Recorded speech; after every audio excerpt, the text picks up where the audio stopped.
9:30, I'm going to call the meeting to order. Members of the public are invited to participate in this meeting of council by attending the meeting in person at Ilderton Community Center located at 13168 Ilderton Road in Ilderton. Members of the public may also access the meeting, which will be live streamed on our Middlesex Center YouTube channel, or by contacting the municipal clerk to receive a registration link to join the meeting electronically. The municipality of Middlesex Center recognizes that we are gathering on the traditional territories of the Anishinaabe, Haudenosaunee, and Lenape peoples, and we acknowledge the enduring presence of First Nations, Métis, and Inuit people on this land, and are committed to moving forward in the spirit of reconciliation and respect. Our neighboring First Nations communities, which continue to live as sovereign nations, include the Chippewa of the Thames First Nation, Oneida Nation of the Thames, and Munsee Delaware Nation. We do have a couple of things to add to our agenda this morning. Item 13.4, which is a bylaw, as well as item 13.5, which is also a bylaw. I will now look to disclosures of pecuniary interest. Does anyone have anything to declare? And I see shaking heads, so we can move on to delegations. The first item up today is the Bear Creek Drain, and we have Mike DeVos, who's in attendance to provide a report, an overview of that report. I'm going to turn my my microphone off, Mike, and then you can go ahead. Oops.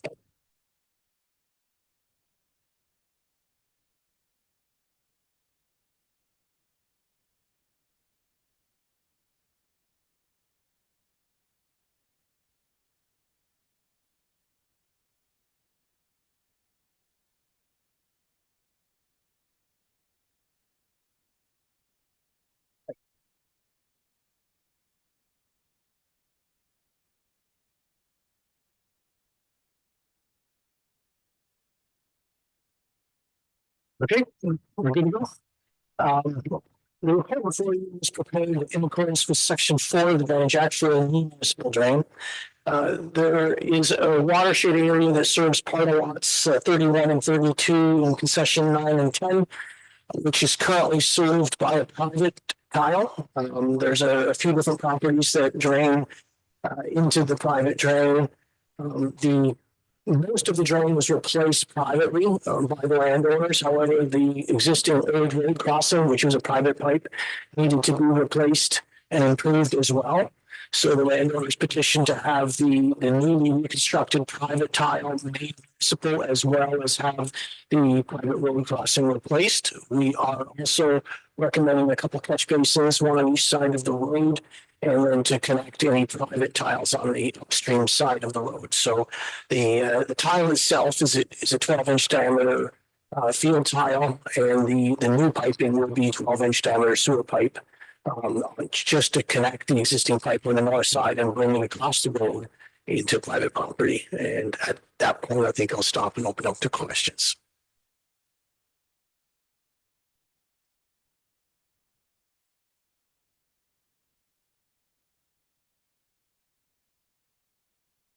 Okay, so it wasn't going on again. So if there's anyone here who would like to speak to or ask anything of Mike at this point, I'm not sure if why everyone's here. So I'm just looking to members in the public. Okay, there isn't anybody. Okay, good. So in that case, we can go to a motion. And the motion before us is that the council. Any questions? No questions from council either. Yeah, okay. I assumed. I didn't see anybody chomping at the bit. So we have that motion before us. The Council for the Municipality of Middlesex Center receives the Bear Creek Drain / Loft Branch report from Sprague Associates dated November 25th, 2024, and authorize that the project proceed, and that the Court of Revision will meet on March 12th, 2025, and further that Councillor Arts, Councillor Shipley, and Deputy Mayor Brennan may be appointed to sit as members of the Court of Revision, with Deputy Mayor Brennan sitting as the chair. If I could have a mover, please, and a second of Councillor Cates and Councillor Shipley. Thank you. All in favor of that? And that is carried. Okay, thank you very much for that. And we have another delegation today. I'd like to welcome Lindsay Brock, who is the Director of Library Services and CEO of the Middlesex County Library. She's going to provide us with an update on the Middlesex County Library activities, on programming, and all that's new and exciting there. I'm going to turn mine off again, and Lindsay, when you're ready, go ahead.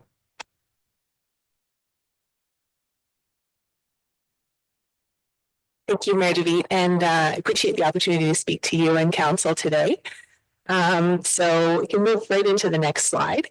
So we'll start off with some 2024 usage statistics for Middlesex County Library as a whole, and then I do have some information more specific to your Middlesex Center branches.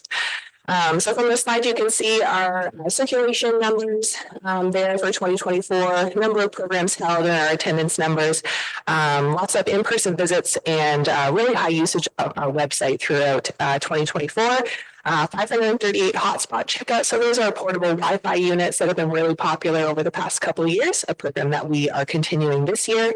And just overall for 2024, it really felt like our first normal year following the pandemic. So back up to really our 2019 circulation and traffic numbers. Program attendance has improved. So staff were really happy to see that upswing in visits to the library.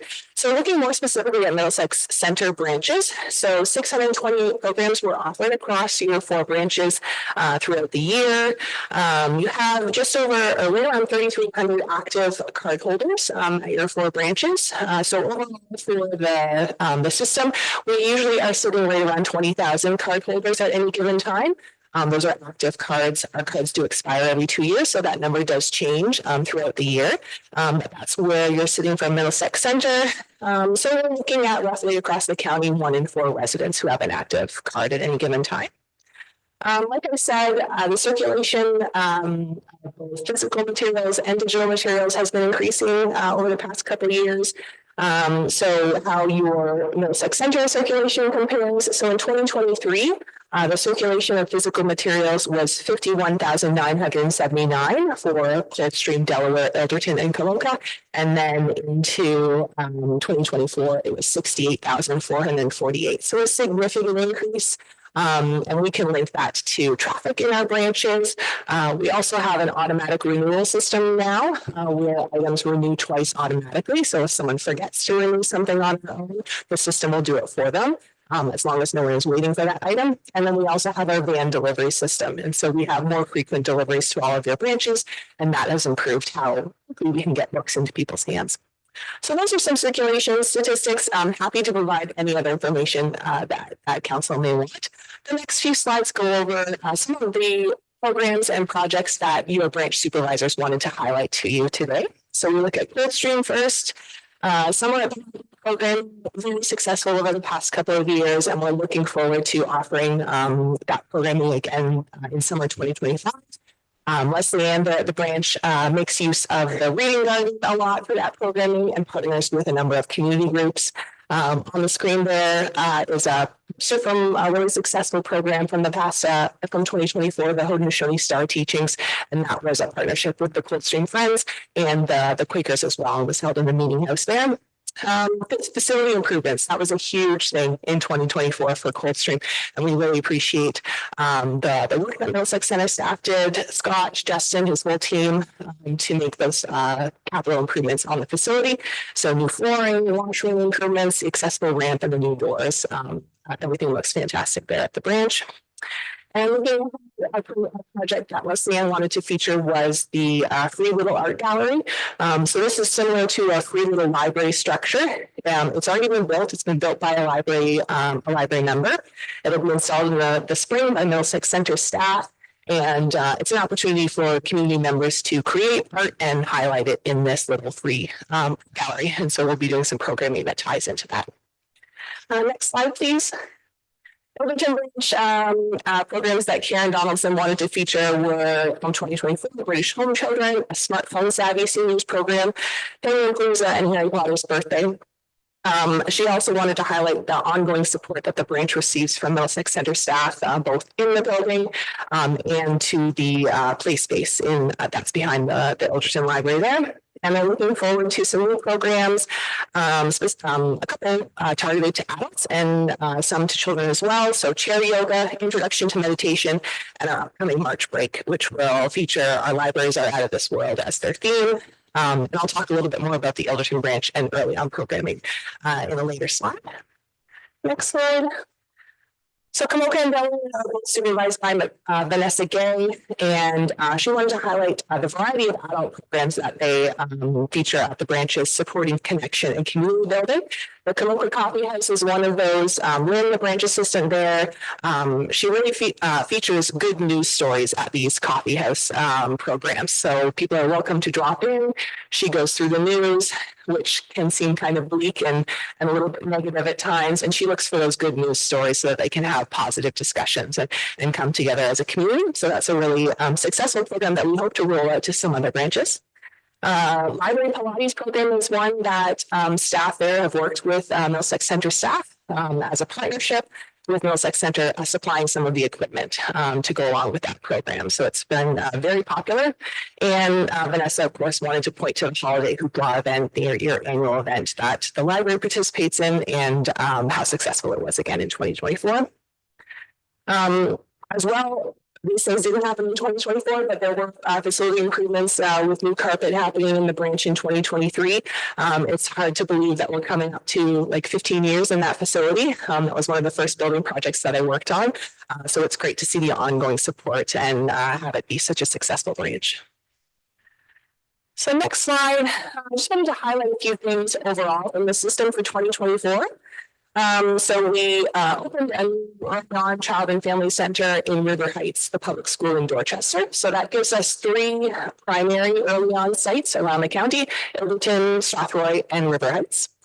We finally got a delivery van. So prior to this, we were using the mail to transport our books around the county. And in June, we were successful in getting that into our budget, purchased the van, and it's really enhanced our service across the board, I think. We launched a new room website integration that's used for the Kamoka branch as well as other branches across the system. We had a New Horizons for Seniors grant that we used for a program to address digital literacy and social inclusion with seniors.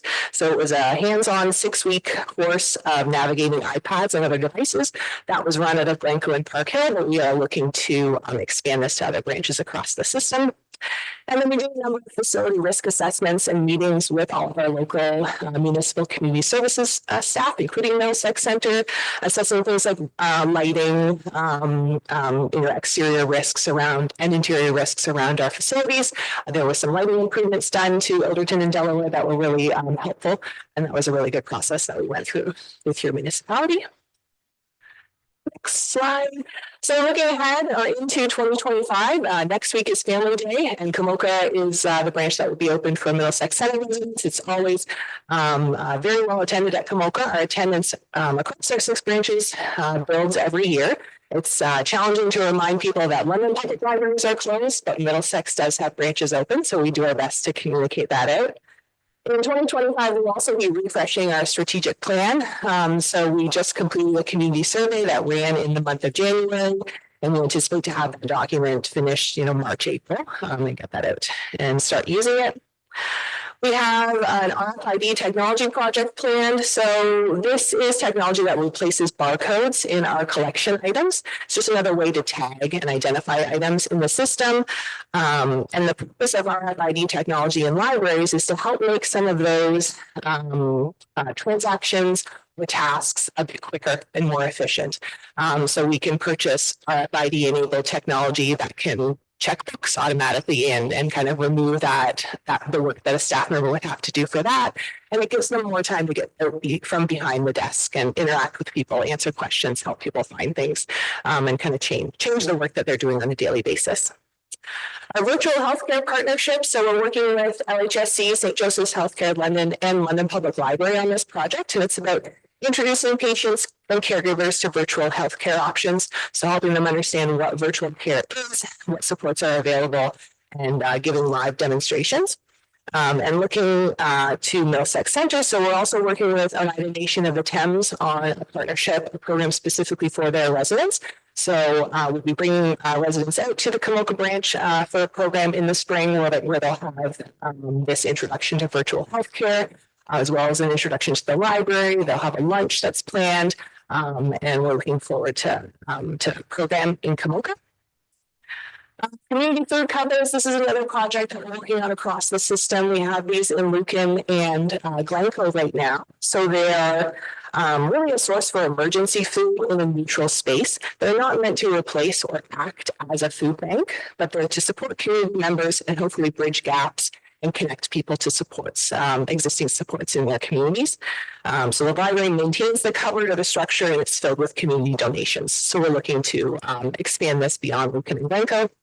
And then finally, the last point there is our community navigator program. So this used to be completely within the library. It's now within the social services department, but the staff members are still embedded in the library. So Josh and Danica have office hours in a number of branches across the library system, meet with community members who are struggling with housing, homelessness, need emergency supports, and they help people access resources.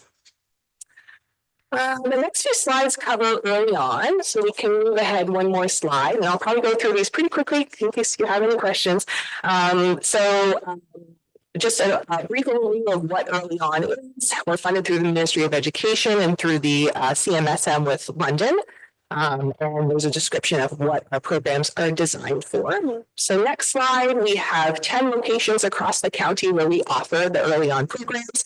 In the Middlesex Center, they're offered out of the Ilderton branch and the Kamoka branch. You can see some cute pictures there of programs in action. Next slide, we talk about what our drop-in programs are. So we offer Play and Learn for 0 to 6, a baby time for 0 to 12, and then listed there when our programs happen in Kamoka and Ilderton. To 2025, partnerships with other agencies include a car safety clinic in Ilderton and visits from the health unit about mental health. Next slide. So again, talking about our outdoor space. So this was supported through federal restart funding in 2020. The county used a portion of the funding to create this outdoor space that's used both by early on and by the library, and is a fantastic space during the spring and summer and used in their Play and Learn programming. Next slide. Supporting school transition. So this just highlights a couple of the unique programs that early on runs. The transition between early childhood and elementary school is widely considered a crucial period in child's development. Community-based early childhood education programs help to prepare children in developing the skills that are essential to successfully transitioning to a formal school setting. So Ready, Set, Learn is a program that provides children with learning experiences that mirrors what happens in the classroom, helps them bridge that gap between either home care, child care, and school when they get there. And then the Kinder Connect programs, it's an opportunity that'll come in February and March in Ilderton and Kamoka, where families and kids can get together and meet each other before they get into the classroom. So it helps make that transition a little bit smoother. Next slide, a few other special programs that we wanted to highlight. Early developmental screening clinics that are happening in Kamoka and Ilderton. Spaces programming that'll start in the spring and run through the fall. Zumba, that's like Zumba for babies, and is a really popular program. And then we will be launching some Saturday programs in Ilderton quarterly. And then the last slide there is our program reach for 2024. So we saw 303 new families across the county in 2024 and 51 new families from Middlesex Center. So some great growth there. And we're very proud of our programming. And last slide, I'm happy to answer any questions. I know I've talked a lot at you.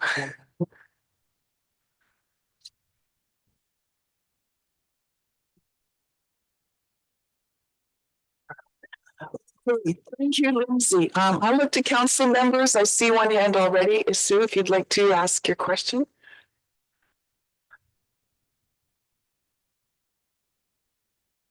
Thank you through you, Madam Mayor, Lindsay. Great presentation. I have two things.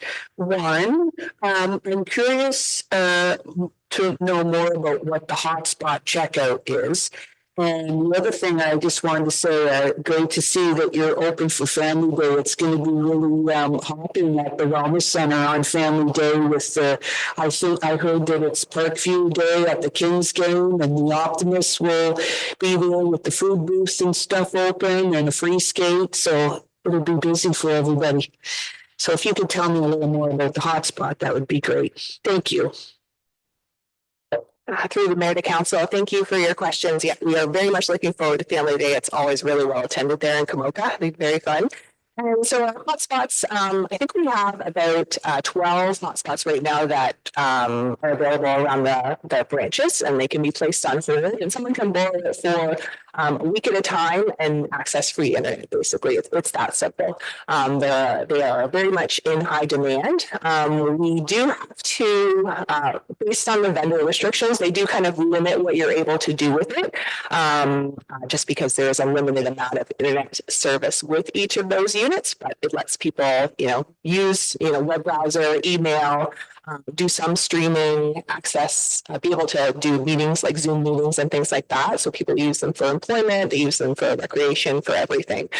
So they are really very popular because we do know, internet access is improving in different areas, but it's still a challenge across in different areas around the county. And then Councillor Coles.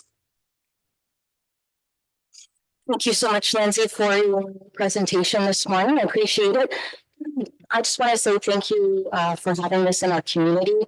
It's something that I've always used early on. I think it's a great opportunity for families. And my children also did the school transition, which I thought was very helpful for them moving into school. So thank you for offering that in our community. I wanted to know if you offer the Ontario Parks passes at the library. Is that something that you do? Through the mayor to council, yes, we do offer. Yeah, we do lend the Ontario Park passes.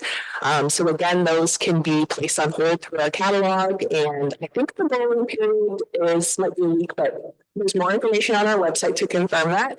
So it does give people free access to those Ontario parks, and it's a really well used service as well. Is there anyone else? I don't see any hands, so I just want to thank you too. I really do like that new service with the automatic renew. Sometimes I got myself into a panic, so it's really comforting to know. And also, I really noticed the change in the speed of delivery of books. So I'm glad those check marks were done on your to-do list. I also want to say thank you very much. The partnerships that we have with you, not just the upcoming Family Day event, but Holiday Hoopla, all of those events. Library staff are always ready to roll up their sleeves and make it a fun spot to visit at any time. So I think all these names need to be changed now. It's like the Information and Connection Center, something like that. It's you're integral to making our spaces work well and the services that are provided in them. So thanks and keep up the awesome work. All right. Okay, thank you for that. Now, that's it for our delegations and presentations. Now, before we get into the sort of a meaty business piece, I did want to make a couple of comments. I didn't want to wait till the end. So the first thing I'm going to comment on today is on tariffs. As we're all aware, the continuing impact and threat of tariffs and trade disruptions from the current U.S. administration poses a considerable risk to local economies across our nation. The Association of Municipalities of Ontario and the Federation of Canadian Municipalities, both of which Middlesex Centre is a member, have strongly condemned these tariffs and the harm that they will inflict on our local businesses, workers, supply chains, and our trade agreements. MO and FCM are actively convening meetings with local government leaders and engaging with provincial and federal governments, as well as their U.S. counterparts, to defend local economies on both sides of the border. They are committed to representing municipalities in any discussions about tariffs, retaliation measures, or direct support from federal and provincial governments. Here in Middlesex Centre, we will be closely monitoring the policies recommended by these associations and the federal and provincial governments. We are prepared to do our part to protect the social and economic prosperity of Ontario and our nation.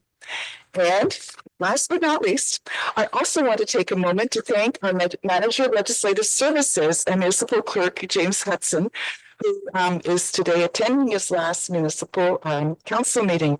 He's been with us for 4 years, and during that time, he's spearheaded improvements in municipal policies and practices that ensure we're open, transparent, and accessible to our residents. And for example, this has included updating our council code of conduct, procedural bylaws, and the complaints policy, gathering information, and taking action to ensure that Middlesex Centre meets accessibility requirements, running a fair and open election, which was a really big job, and modernizing the office of the clerk with respect to public notices, online options to attend or view council meetings, and maintaining public records. A lot of this work takes place behind the scenes, but James' efforts have and will continue to have a lasting effect on how we engage with the public with integrity and impartiality. James has been a patient partner in setting agendas and holding council meetings and in supporting council dealings with other levels of government, businesses, and our residents. On behalf of council, I want to thank you, James, for your commitment to Middlesex Centre and wish you all the very, very best as you're in your new role as Director of Legislative Services and Clerk at the municipality of West Perth. We're going to miss you. So thank you for all your work.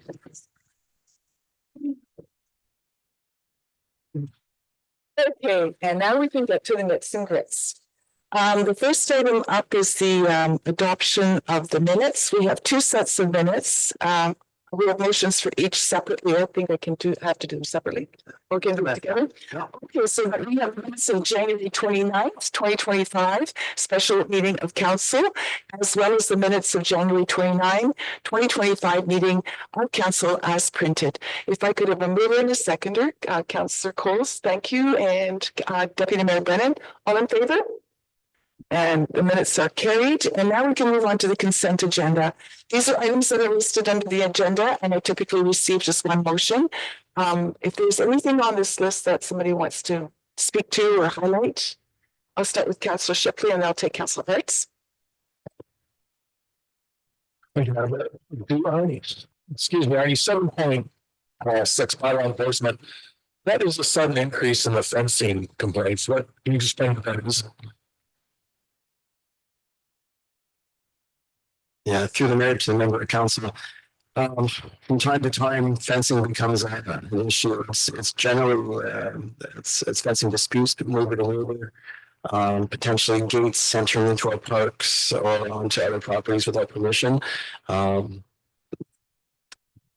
It's hard to plan the influx of complaints that we get and how to rationalize them, but It's quite an increase from what we had. It was 59 with 60 and 2. I'm sorry, 59, 2 and 16. So it is quite an increase on it. So thank you. And Councillor Hertz, you have your hand up? through you, Madam, this is also to Arnie. I know enforcement is not a fun job, but the enforcement officer down a later. Sorry if I said that wrong. He must be really good because you can respect somebody and not agree with them, because since he's been on the job, I haven't had any irate phone calls berating the bylaw officer. So I think he deserves pat on the back. Thank you. So anyone else? Comments, questions? No, okay, so then there is a motion before us that items 7.1 through 7.6 listed under the heading of consent agenda on the February 12th, 2025 agenda be adopted as recommended.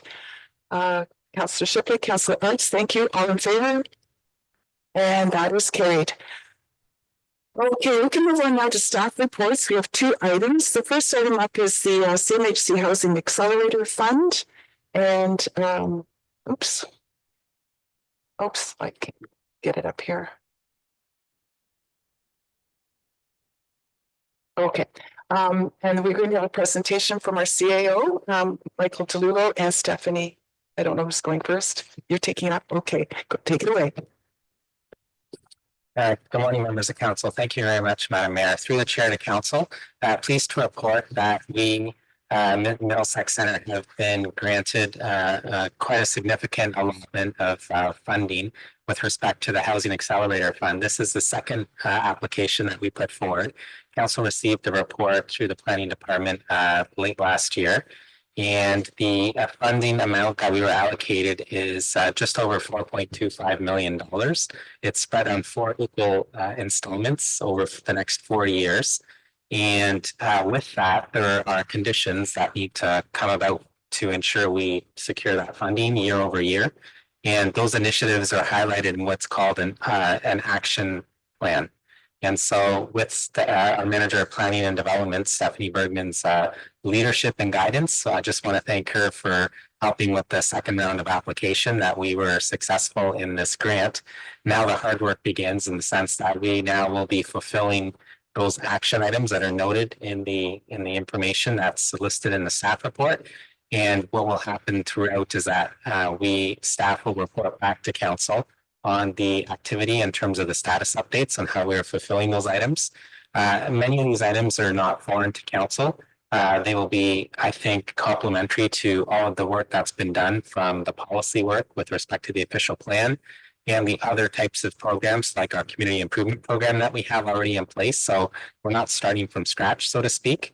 And it also speaks to the provincial policy statement in regard to all of the different action items that have come down from the legislative updates with respect to building more housing. So this is our opportunity at Middlesex Center to use these funds, which will require likely additional resources. So that's what this is used for, whether it's staffing or consultants to help us to ensure that we have all the policies in place, that we can get this money and secure it to do greater good to help with the housing issues that are happening across the country. Stephanie, if there's any comments or questions you have, no, so I'm happy to take any questions from the council, Madam Mayor. Thank you for that awesome report. It's really great news. I'll look to council to start questions or comments. Deputy Mayor Brennan, go ahead.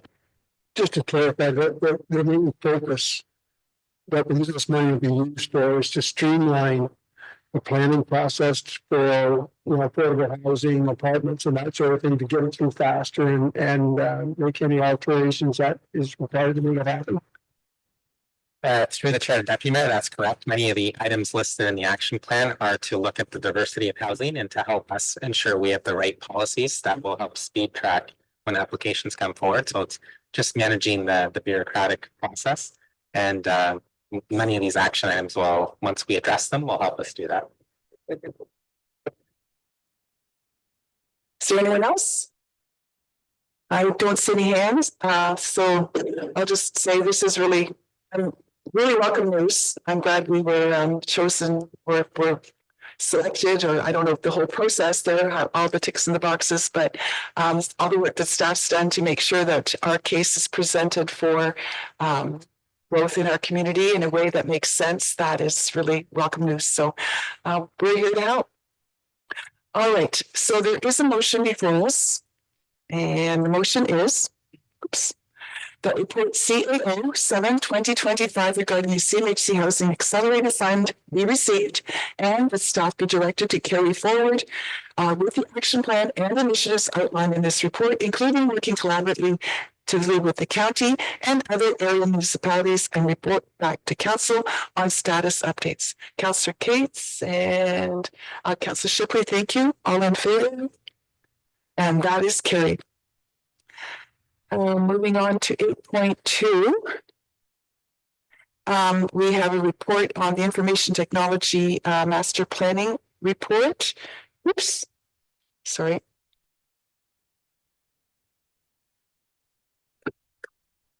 And there we go. Tiffany, if you can present that report for us, then we can ask questions. Thank you.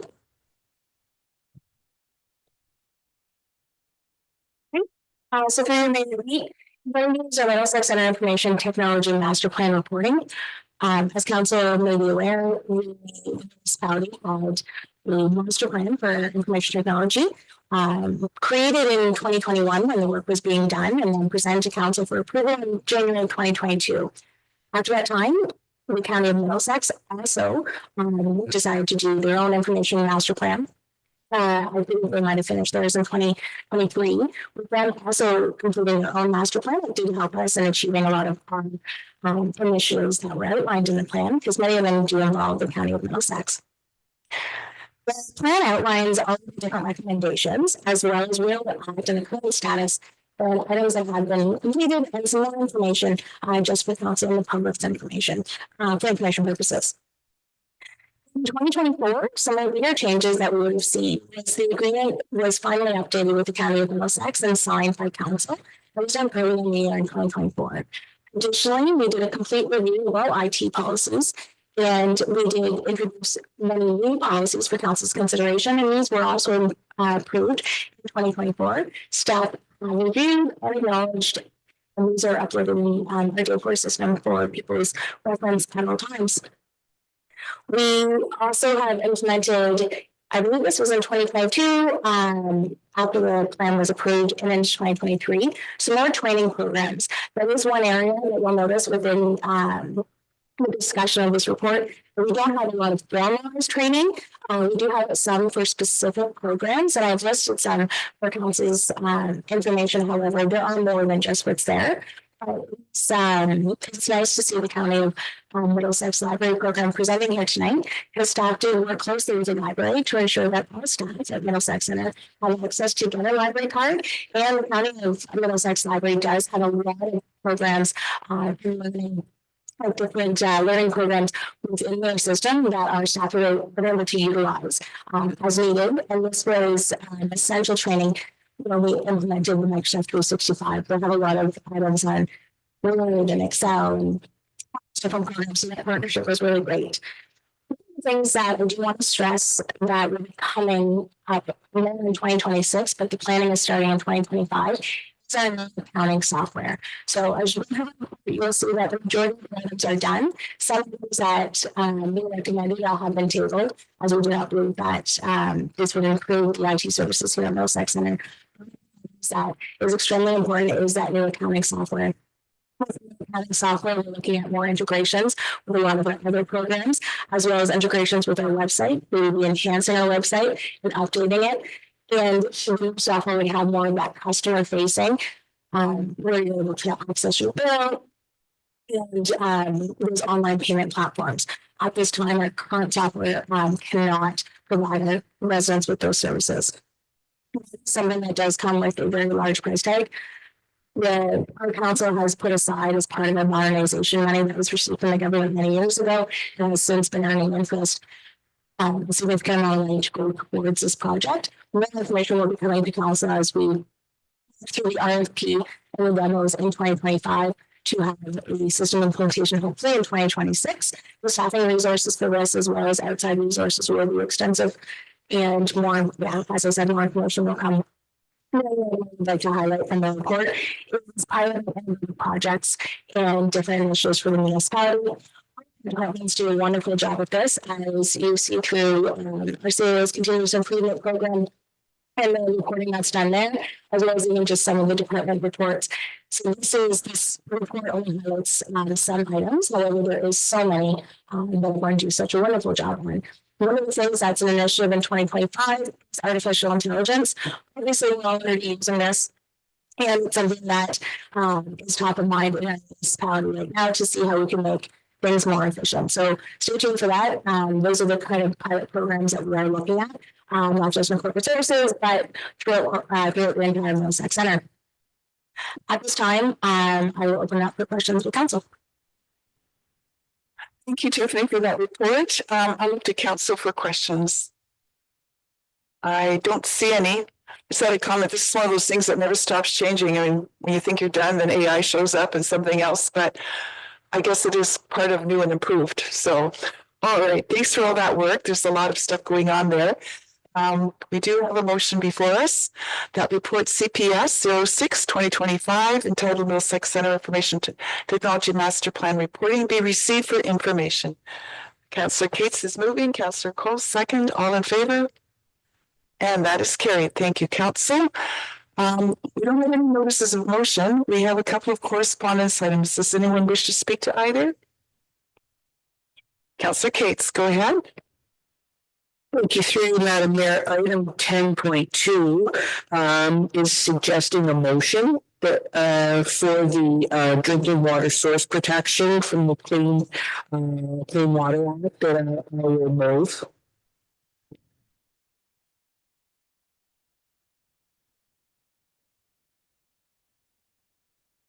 Sorry, I forgot to push the button. That pursuant to section 34.3 of the Clean Water Act 2006, the Council of Municipality of Middlesex Centre endorses the proposed updates to the Thames Sydenham Source Protection Plan. Creation of this resolution meets requirements of section 34, subsection 3 of the Clean Water Act 2006. I have Councillor Case moving. A seconder, please. Councillor Coles, all in favor? And that is carried. If there's nothing on Enbridge. No, okay, in that case. We have a motion that the Council for Municipality Middlesex Centre receives the correspondence items number 10.1 and 10.2 as information. Mover, please. Councillor Gates, Councillor Shipley, thank you. All in favor? And that is carried. Okay, and I'll look to the Deputy Mayor. We have a council meeting, so I know you have some news for us. Yes, a while ago, North Middlesex applied for a county loan. They didn't receive it. It came back again with a smaller amount of 2.5 million from the county loan program. It was accepted yesterday, and North Middlesex will be getting 2.5 million from the county loan program in support of the new fire hall and ambulance station. From economic development tourism for 2024, there was an increase of approximately 800 jobs throughout the county in 2024. The industrial tax revenue is from 1.4 million in 2023 to 1.5 million in 2024, so a very small increase there. The county did receive several awards for the Trails Guide, the video series about Middlesex County stuff, and culinary guide in the county. There appears to be within economic development person. There is a need for development lands across the county. She gets requests from mid-sized companies all the time, and the biggest issue is no one has lands ready to go in the county, so that is a problem. The county is looking at developing an economic development corporation to deal with some of these issues, so that was passed yesterday and will be going forward. The PS station upgrades at Central Ave are going on well and should be fully operational in June.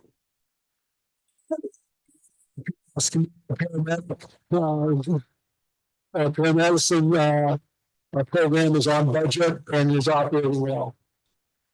NLPS is instituting program mobile logistics. Training logistic technicians will be deployed in an electric vehicle to grow the county to restock ambulances, make minor repairs, and troubleshoot equipment problems. This will reduce the need for ambulances out in the county back down the south end of Adelaide Street to get restocked and minor problems. This should reduce ambulance downtime and will improve regulatory compliance. Staff support and morale, and by doing this, it's hoped that eventually, because the ambulances don't have as much downtime, it's 2 ambulances. At a cost of $400,000 per ambulance, it may reduce. I have to have those. This start time will be February the 5th. It'll be Strathroy, Lucan, Park Hill, Glencoe, Pamoka. It'll be 7 days a week from 5 in the morning until 1700 hours. So they'll be coming out into the county to reservice these ambulances so they don't have to go back downtown. And the hope is eventually, if it's successful, they'll do one in the north end of London for ambulances so they don't have to go back down. So it's a cost saving and also keeps the ambulances on the road. Thank you. Any questions for the deputy? No? Okay, thank you for that report. Is there any other business? I don't see any. So the next thing we have is bylaws. The motion before us is that the bylaws 2025 number 13 through bylaw 2025 number 18 be adopted as printed. Could I have a mover, please, and a seconder? Councillor Arts, thank you, and Councillor Cates, all in favor? And that's carried. And now we need a motion to adjourn, and it is that the Council for the Municipality of Middlesex Centre adjourns the February 12th, 2025 meeting at 10:15 a.m. Councillor Coles, thank you. Councillor Cates, we're missing Frank today. All in favor? Okay, that is carried. Thank you, Council, and until next time, we'll see you.